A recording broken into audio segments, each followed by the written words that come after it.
All right, good morning everyone and welcome to the webinar. Today we're joined by Marty Meyer from Toro, who's going to talk about digital IP marketing.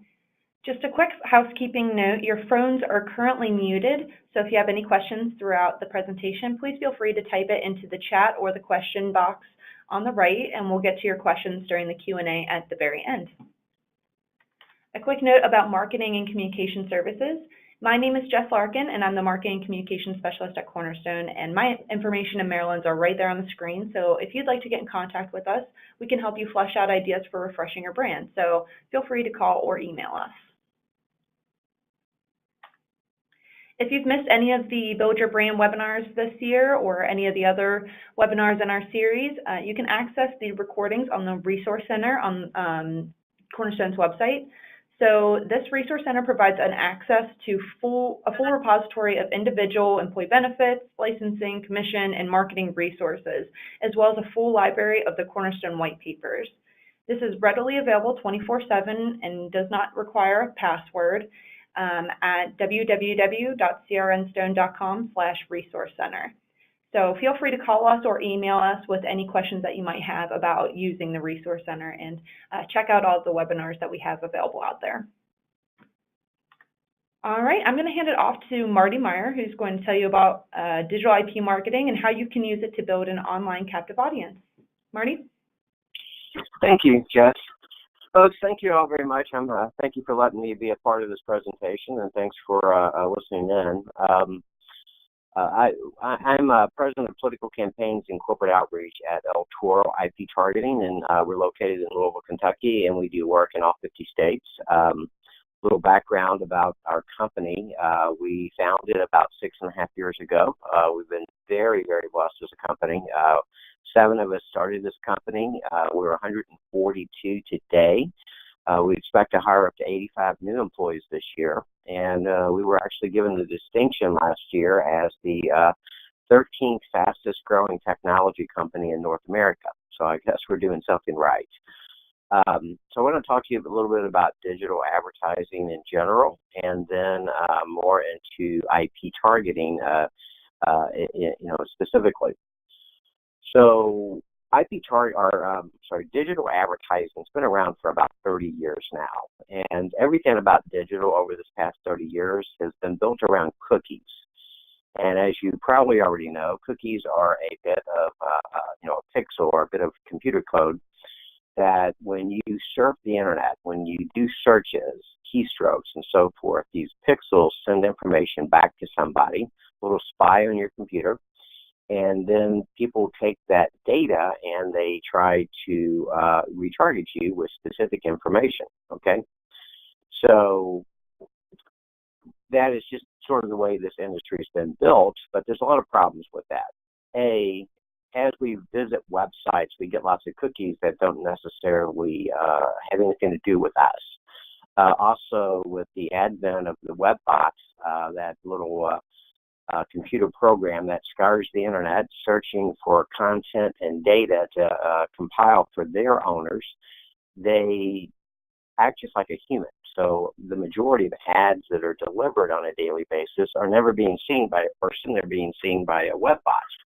You're still getting a bill for that, but it's unfortunately not going to work. So what Otoro has done, we're a patent holding company. We have invented the world's first and only 100% cookie-free digital platform. So what we've done is we have literally gridded the entire United States down to square meter increments. We've assigned the latitude and longitude down to that square meter. That gives us, we then overlay parcel level data, which is all the property boundaries in the U.S., and gives us address, of course. And then we look at a tremendous amount of data. We're ingesting from 38 data points, roughly 2.5 million digital records per second. That data tells us with a very high degree of confidence where an IP address is down to a square meter. We have very high standards. We won't accept a match of IP to address without a minimal assurity of 95% or higher across those 38 data points that we're ingesting. We also recognize that IP addresses can and will change from time to time. So that data that we're ingesting is constantly validating those matches.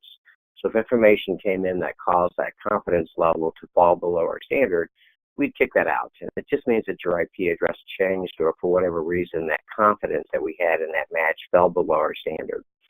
At any given time in this country, we have approximately 2/3 of the IP addresses mapped to a physical street address. Now, that IP address we're looking at, or Internet Protocol, is the address of your router. So at your home, or the people you want to target their home wireless router, they have one IP address, and all the devices within that location share that same IP address. Same with your office. Just think of that as a bigger home. You've got IP, or maybe a multiple IPs, and you see that the people in your offices, or those college campuses, or those trade shows that you're targeting, or those government buildings, they're sharing those same IP ranges. So for this to work, we've got several products. One is one-to-one IP targeting, where we're targeting on the B2C, or that consumer residential side. So in this aspect, we're kind of like a direct mail company. You provide us with addresses of people you want to target. We need street address and zip code. We'll run that through our system, through what we have matched currently, and we'll typically match between 60 to 70% of a list that you provide. Now, a big differentiator between us and all other digital platforms is if you go to Google or Facebook or LiveRamp or Simcast or all those other digital vendors out there, and you run an address list, they will just tell you how many matches that they have. With Otoro, we will actually send you that spreadsheet back of addresses with a new column, and we'll put a true or false in front of each record. So we'll be able to tell you exactly who we can serve and who we cannot serve. So think of that as a target group and a control group. And that's how we do measurement of our campaigns post-campaign, but we'll get into that a little later. Now that we've determined who your target is, we'll work with you to develop a message, to build a banner ad or a video pre-roll ad. We'll take your landing pages for click-throughs. You need serving instructions like time of day, days of the week you want to serve, your serving budget. And then once we have that campaign compiled, we'll deliver that on an IP level. So just a little primer on how digital advertising works today. So with these types of ads, it's known as programmatic ads. It's not like an SEO where you're doing search terms and so forth. And the way a programmatic ad buy works, when you go to a web page, so let's say you go to theweatherchannel.com. When you hit that and the page starts loading on your computer, an ad call goes out. It's like a big stock exchange, and all these different ad platforms are selling their wares to the highest bidder. There's an auction going on for each of those pre-sold ad inventory. So when that ad call goes out, what everyone else does is try to match you back through all this cookie data. If they get a match, they'll bid on that inventory, and if they win that auction, in theory, when that page loads, you'll see that ad impression on that page. And that whole function is a cookie technology. That identification, that bidding, that delivery is a cookie function. And that takes roughly 50 to 70 milliseconds. I know, a very short time, right? With Altura, who's in these exact same exchanges, but cookie-free, when the ad call goes out, all we see is the IP address. That IP address is just a yes or no decision in our system, because we don't have to go through all this tremendous amount of cookie data. That allows us to get in the queue quicker, actually cherry pick better ad traffic, and then bid on that inventory. We're roughly, are averaging roughly 85% above the fold on our inventory, meaning when the page loads, you see that impression without any scrolling. And that 85% is a very nice number in this industry. We have to bid on that inventory, and since that whole function previously was a cookie technology, one of our patents is our bidding platform that we developed that gave us the technical ability to bid on an IP address or an ad impression at the IP level. So it's taking everyone else 50 to 70 milliseconds. We're actually able to bid on inventory and close those bids down with between 2 and 7 milliseconds. And what that means is we win, because we can basically identify that inventory, that IP address, and bid, and then the auctions time out before the other person's had time to determine target. So we're very good at winning and winning premium inventory. Probably the two reasons that this company was named the 13th fastest growing tech company is in the digital world, kind of the dark underbelly of that beast. In the cookie world, the majority of those ad calls that are triggering those ad buys are bots, all those web bots that are out there, capturing content. So for those of you that know what that is, I'll give you a great example. We all love Google, Google searches. I don't know how we all, those old guys, got through college and high school without Google, right? But the way that works is Google, which happens to be the largest ad server on the planet, they're also the largest user of bots. And they've got just millions and millions of bots that are going out every day, every millisecond, capturing content. All of your business, web pages, all of the, the news channels, CNN all day long, all the Facebook posts, all the tweets. It's collecting that data and it's taking it back to Google's headquarters or to their data centers, and they're compiling that data. So when you do a Google search, you're not really searching the internet, you're searching their database. But when that bot goes out and captures that story on CNN and there's an ad, it triggers that ad call, those ads are delivered, and somebody is getting a bill for that inventory. Unfortunately, probably over 80% of all ad calls are not being seen by a person but a bot. If you look at all the ad calls in this country on a daily basis, it breaks down to roughly 10,000 ad calls per day for each address in this country. I mean, think about that. And if you think about the real number of an ads that a real person sees daily, it's about 60 ads. So it tells you how bad this problem is. At Toro, since our only catalyst is to bid on an IP address that we literally map to a square meter inside of an address that you told me to serve to, I can't really bid on bots because those bots are coming from those data centers. And I don't think you guys are going to be giving us a list of addresses of a data center, right? So we're going to be giving you nearly 100% human traffic, and it's going to have the same granularity as a direct mail piece, because before that campaign launched, I'm going to tell you if I could serve to 120 Maple Street, and if I did with a high degree of confidence, it's going to be there. The other reason is we can prove what we do. Most people, you've got certain metrics like how many ads are delivered, how many clicks did you get, and what's your click-through rate. And that click has always been a major metric for measuring success. And unfortunately, I can manipulate clicks. I can serve sites, specific sites like app sites that will get you lots of clicks. Like if I serve ads to games on your like Angry Birds or Trivia Crack, where those little banner ads pop up and you have to X out to continue play or to read that story online.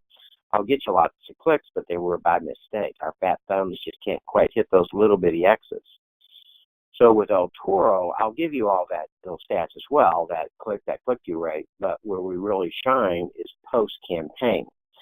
So if you can provide to us a list of addresses of someone that you consider a conversion, I can then go back to that original list that we already shared with you. Remember that target group and control group, those people we matched and served to, and those that we couldn't match from your list?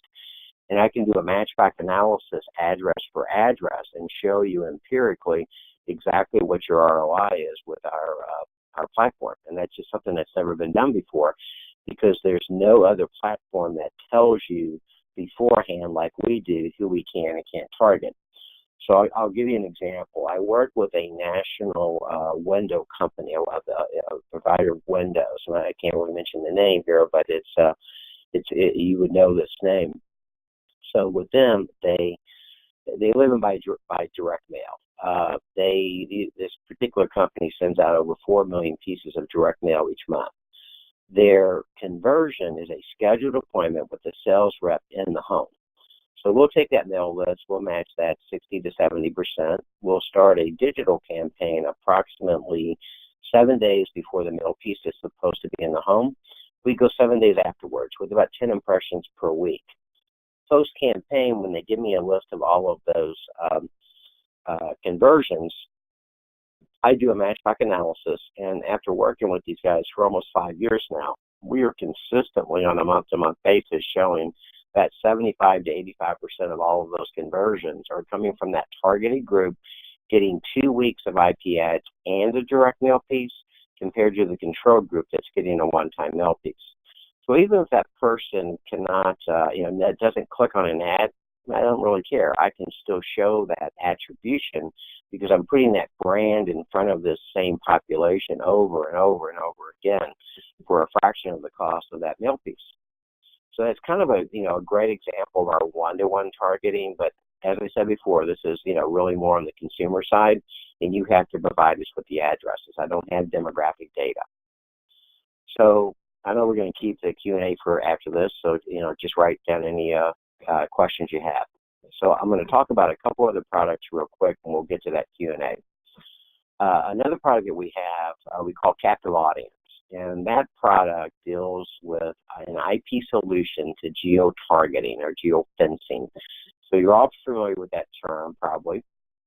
And with that, geofencing, the way that works with everybody else with this captive audience is if you look at, or not with what the cookie world's doing is, if you want to target a specific location, like a business or a college campus or a trade show or convention, the way you would do that is you look at the cell towers that surround that location, you build a geofence, and then when somebody was tethered to that cell network and got inside that geofence, you drop a cookie on their device, and that's basically geofencing. So A, you've got those inherent problems with cookies, which I'll talk about here in a second. And B, those cell towers could be, a half a mile to 5 miles away. Now, they'll do some triangulation of that signal, but I'll guarantee you the majority of that inventory is going to be outside that intended location, closer to it than, say, a host city, but you're going to be wasting the majority of your spend on outside folks or people driving down the road with an app on that's running ad calls all the time. So with Altoro, remember earlier when I mentioned that we have gridded the entire United States down to square meter increments? Well, in my system, I've got a mapping tool. I've interfaced with just a simple Google Map tool. I can zoom down to any location nationwide, take my mouse, and draw a polygon around that intended location.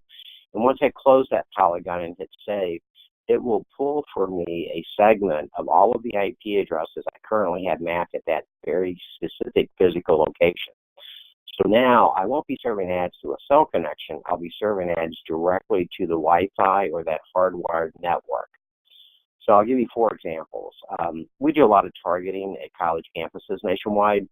That's obviously a captive audience. Our biggest client there is another hometown company here, Papa John's. I'm sure you've heard of them. So when we target a college campus, we get real granular with the message. So instead of just, targeting, Xavier University in Cincinnati with a, hey, buy one, get one free pizza, we actually say Xavier University special, and then we'll have, type in the mascot as your discount code. So now we're talking to just that population who are the only ones who have access to that network. With trade shows and conventions, which we do a lot of work in, there's probably not a day of the week we're not at least one convention someplace in this country. We can map the IP addresses for the trade show floor, the Wi-Fi at the hotel or the convention center, and now we can target that location, and we can do that branding or booth directional message. So, Cornerstone welcomes you to the 2019, name of show, come by booth A. And we're only serving to that location, so there's no waste. We do a lot of government affairs and advocacy type work. So we can map and serve ads directly to the White House, the U.S. Capitol, to your congressman's office, to your state capitol, to your city hall, or to any government agency. And now we can serve an ad asking to, support or oppose some piece of legislation or regulation. And then on a true B2B play, I can map the IP addresses for a specific business, and now I can serve directly to that audience. And I will tell you, by way of strategy, if you mention the company name in the text of that banner ad, it will get your attention or their attention. So I'll give you an example. We do a lot of work in the automotive world. Our two top verticals are politics and cars. So I'm in Louisville. We're a Ford town here because we have two manufacturing plants, and my office is sitting right next door to one of Humana's 5 office buildings with over 9,000 employees. They are eligible for a special buying plan through Ford Motor Company called the X Plan. So when they have that, that sale of the month, that Labor Day sale, that Memorial Day sale, whatever that may be, I'll hit just that campus with a message that says, Humana employees are eligible for Ford's X Plan at Bill Collins Ford. Click here for details. Well, obviously, if I served you and added your company by name, I'm sure it's going to get your attention, and it's only going to your campus. So that's our captive audience. That's, like I said, it's our IP solution to geofencing. So moving on to our next is our venue replay. I always kind of like to warn people, there's a little bit of a creep factor here. But what we've done here, it deals with mobile devices. So on your mobile device for the venue replay to work, you have to have your location services enabled, okay? And while you're on your phone, there has to be an ad call. Remember that auction I talked about earlier where you went to a website and it sent out an ad call? You can't just be making a phone call or checking your email, walking around with your phone in your pocket or purse.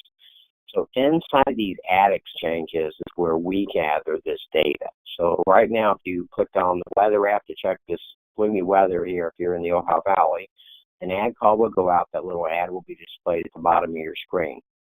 And when that happened in the ad exchange, what we see is a timestamp of the ad call, the latitude, longitude of where that phone is at within 4 square meters, and we see the device ID.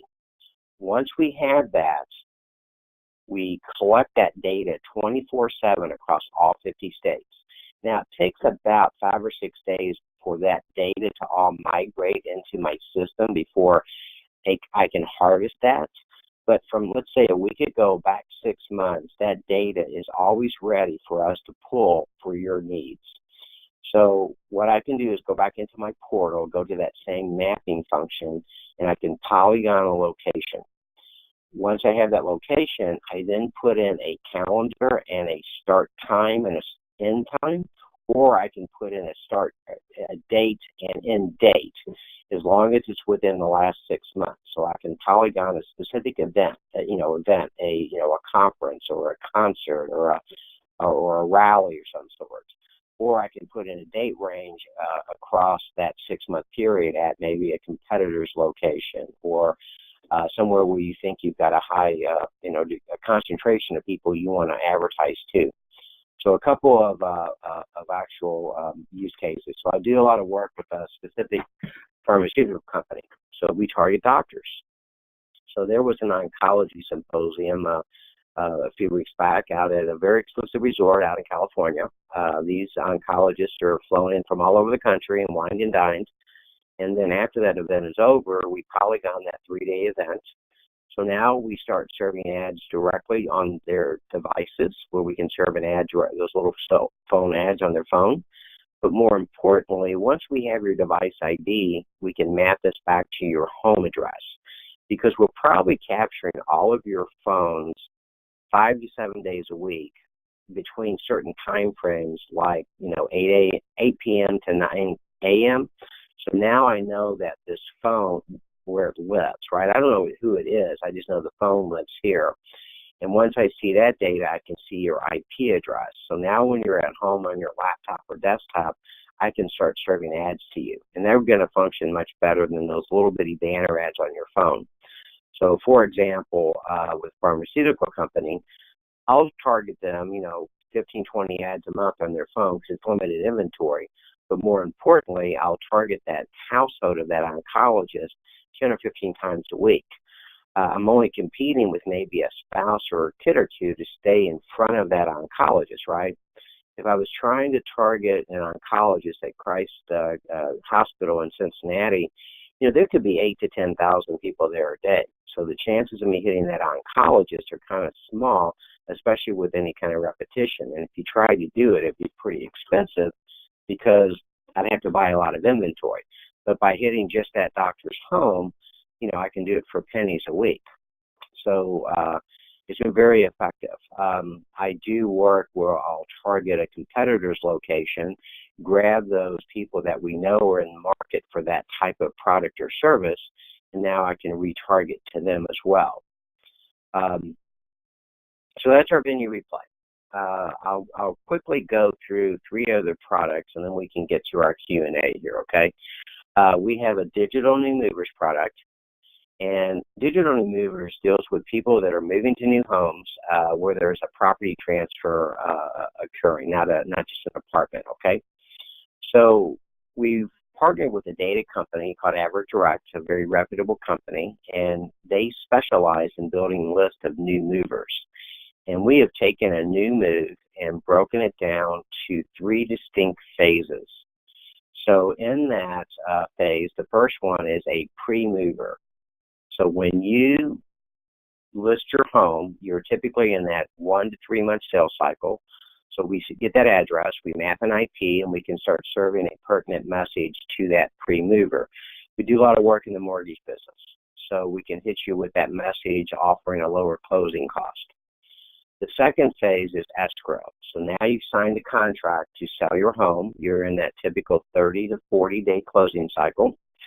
And we can hit you with a lot more opportunity, furniture, appliances, home alarm companies, pest control services, etc. And then the final phase is the post-mover. So when you move to a new property, you typically get your internet turned on within the first 1 to 3 days. We basically see that new IP address go live because we're watching for it at that address, and we can hit you immediately with that welcome to the neighborhood message. So with our friends over at Papa John's, we'll hit you with a message that says, welcome to the neighborhood. Download our app or update your address, and your first pizza's on us. The way this works in our system is by zip code. You give us a zip code, you tell us which phase you're interested in, and I'll tell you today how many people are in that phase, in that zip code. The way these campaigns work, though, are usually longer term because twice a day that data is updated. So let's say you're doing a campaign for escrow where we're hitting a pest control company because everybody's got to get a termite inspection, right? So we hit you with that message, and then twice a day, anybody that goes from that pre-mover in that zip code to escrow will be automatically added into your campaign. And then when they go from escrow to post-mover, they'll automatically be moved out. So you've got people constantly moving to that product, okay? So that's our digital new movers. Our 5th product we call digital canvassing.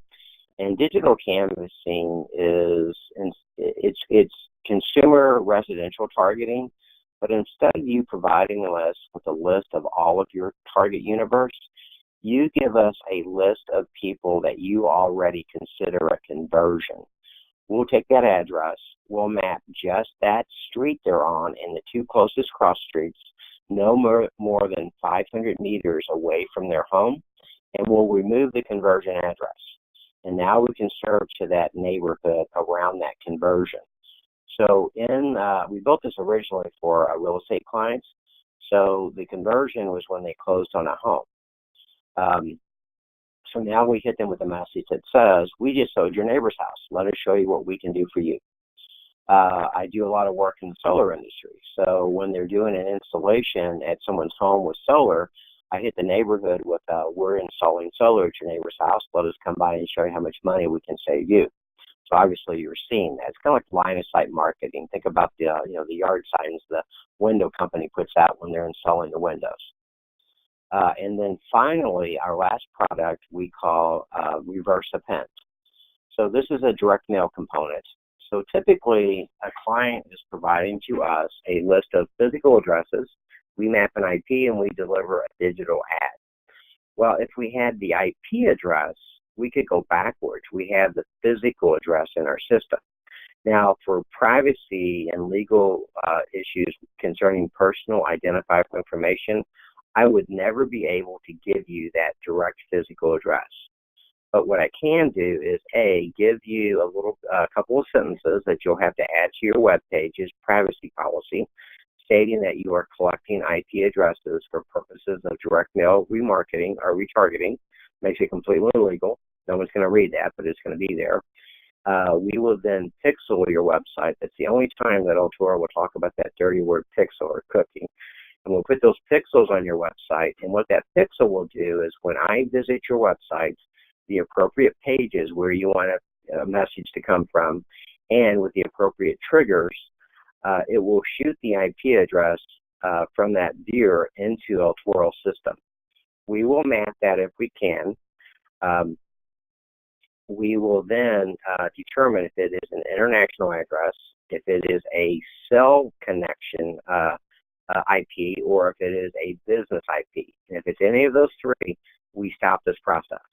But if it is a residential address, every night we shoot that address along with the proper coding based on what message needs to be sent out based on that page view to one of our printing partners around the country, and they will immediately send out a direct mail piece via first-class postage that will be in the hands of that anonymous viewer within 1 to 2 days of that visit. As I mentioned before, we do a lot of work in the automotive space. So if you go to a website like Ford.com, and then you go to the F-150 truck page, and you build a car or build a truck online, and you don't leave contact information, that's the trigger. If you leave an email or phone number, this doesn't happen in my system. But if not, the next day or two, you're getting a nice glossy mailer from Ford with the truck you just built with the closest Ford dealership. So it can be very effective for the right type of product and client. So guys, that's kind of an overview. I know I tend to feed people with a fire hose here. That's a lot of data I'm giving you on these 6 products and our technology. But as I mentioned before, Altura, only company in the world that's 100% cookie free. We provide the addresses of the people that we can and can't target, so we can measure via matchback analysis, unlike anyone else. So if you have any questions, I'm ready to take those. All right, thank you, Marty.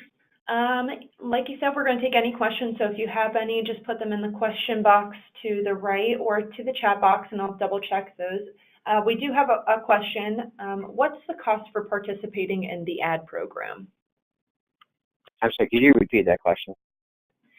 What is the cost for participating in the ad program? Otoro works on a CPM basis, and if you're not familiar with that term, that's cost per thousand. That's the Roman numeral M per thousand. We do not have any setup fees or mapping fees. That is, we will take the list, we'll map your locations, at least except for the reverse of pen, there is a setup fee with that, and you'll work with the printer on the cost of the printing, etc. But for all of the IP targeting, the digital ads, absolutely no setup cost. It's going to really vary by the quantity, but it's typically around a $20 CPM cost per thousand. But you have to kind of figure out what that campaign looks like to give you a final cost. But I'll give you an example just to kind of give you something. So if I were to take enough addresses to match 5,000 physical addresses, okay, and I wanted to serve them 10 times a week for 2 weeks, that'd be 20 touches or 20 impressions for each physical address or household. That would be 100,000 ad impressions, so that cost would be $2,000 at $20 CPM or 2 cents per delivery, okay? So if you thought about doing 5,000 direct mail pieces, if you had a nice little glossy 5.5 by 8.5 mail piece, you're probably talking at about $3,000 to $4,000 for a one-time mail piece for one touch that's most likely going to be seen by the person and only that person who gets it out of the mailbox. So that kind of puts it in perspective. Okay. You spoke a little bit about a company that was using direct mail marketing in conjunction with this IP targeting. And on a recent webinar we had on print marketing, our guest emphasized the importance of having multiple touch points to generate a lead. He said between 7 and 13. So does that apply to digital IP marketing as well? So if you send out a campaign, do you recommend hitting those addresses more than once to increase the chances of producing a lead? And do you recommend doing different types of marketing, or what would be your recommendations for that to make sure that you're generating leads from your campaign? No, that's a great question, Jessica. So I love multi-channel marketing. I know that the more touches I get, the better the results are going to be. We love working in conjunction with your direct mail campaign. We don't do the direct mail ourselves. We just schedule them around your mailing schedule. But if I can, start, building that brand before that mail piece is in that person's hand, and then remind them afterwards, you're going to see great results because, and it's so measurable. You're going to know exactly how well this campaign works because you know exactly who got mail and IP targeting and who just got mail. So I love that kind of direct stuff. As I mentioned, I do a lot of political work. So we're doing campaigns, leading up to election day. We're doing it around TV, around radio, around direct mail pieces, and around canvassers on the street knocking on doors. And when we measure that back post campaign, we see an 8 to 15% increase in voter turnout. Obviously I don't know how you vote, but I do know if you vote. That's part of public record. As far as the impression goes for digital, yes, you'll have to do more than one impression. We recommend between 10 and 15 impressions per week to each household. If you just serve one or two ads, it's just not enough to move the needle. Because when you're watching your screen, you're getting that impression, you're seeing that ad. But if you're seeing that ad, once a day for a week, it really starts resonating and kind of pushing you down into that funnel. And how do ad blockers affect the success of this type of marketing? Well, ad blockers can block all ads. Unfortunately, in the cookie world, that's where they're having the biggest problem because a lot of ad blockers are cookie-based, so that doesn't affect us. Secondly, with cookie targeting, with the changes that have come with Apple, they're killing or they're dumping your cookie catch every 72 hours. So it just really messes with what you're doing there. It's kind of an interesting story. We had this was on our captive audience product. This is last spring, I believe. But I've got a client, they're a tech company, and what we'll do is we'll target a business that they're pitching. When they've got meetings set up, when they're trying to get in the door, they'll, making phone calls, sending mail, and we'll send a message that has their company logo on it. So there was a company, they're a tech company, and they build kiosk equipment in the travel industry. So, if you've ever, printed your boarding pass at the airport or bought a subway ticket from a vending machine, they build that type of hardware. And they were meeting with Greyhound bus lines down at their corporate headquarters in Dallas, Texas. So we did a 2-week campaign leading up to the day they were in office, just Monday through Friday, like 9 to 5. And we hit them with this message that said the company name, the choice for kiosk equipment for Greyhound bus lines. And these gentlemen called me right after the meeting in Dallas. It was like Christmas. They were like thanking me. It's like it worked. But they walked in this meeting, and unexpectedly, the CEO of Greyhound came into the meeting with a IT guy in tow. And he sat down and he said, "Gentlemen, how'd you do it?" And they were like, "How'd we do what, sir?" And they said, "How'd you serve digital ads to my company? Because this guy here says it can't be done because we have blocked all cookies from our browsers, for security reasons." And they said, "Well, sir, we work with a company, Toro, that doesn't use cookies." So the CEO called me next. So we're actually doing work with Greyhound bus lines there. So that's kind of one of the things that kind of helps us with. Let me kind of give you a little idea on why there's a problem with cookies. So cookies, when they're used effectively, like I would put a retargeting pixel on a client's website, And if I went to your website, I'd retarget them. That's just good old-fashioned, bread and butter retargeting, right? But the problem with cookies are if you use it to target people outside of a retargeting campaign, you can go to a company and buy cookie profile data, and they'll set up a segment to serve cookies to that intended target audience, right? So if you wanted to get, a married couple between 30 and 40 that make 100,000 a year, that have, 1.2 kids, that drive, Fords and play lacrosse and like dogs, you can buy that cookie data, okay? But there's a company, there's a company called Blue Kai, okay? They're the second largest company in the world that provides cookie profile data. They're a division of Oracle. So Oracle is one of the top, Fortune 25 companies. And this company, Blue Kai, if you go and want to buy that type of data, they'll set it up for you. But if you go to bluekai.com/registry from your laptop or desktop, you can view your own registry online. So I'm a married guy with 5 adult children. I've got a grandkid. I drive a certain type of car. I'm registered to a certain party. I make a certain amount of money. I have certain hobbies and interests. But when I go to my registry, it has me cookied between 20 and 30, 30 and 40, 40 and 50, 50 and 60, and 60 to 70. It has me as married. It has me as single. It has me as divorced. It has me with kids, without kids. It has me with kids under 10. It has me in 7 different cars. It has me as a Democrat, a Republican, and independent, and a member of the Green Party. It has me as my income between 15 and 25,000 a year, all the way up to $1 million to $1.25 million a year.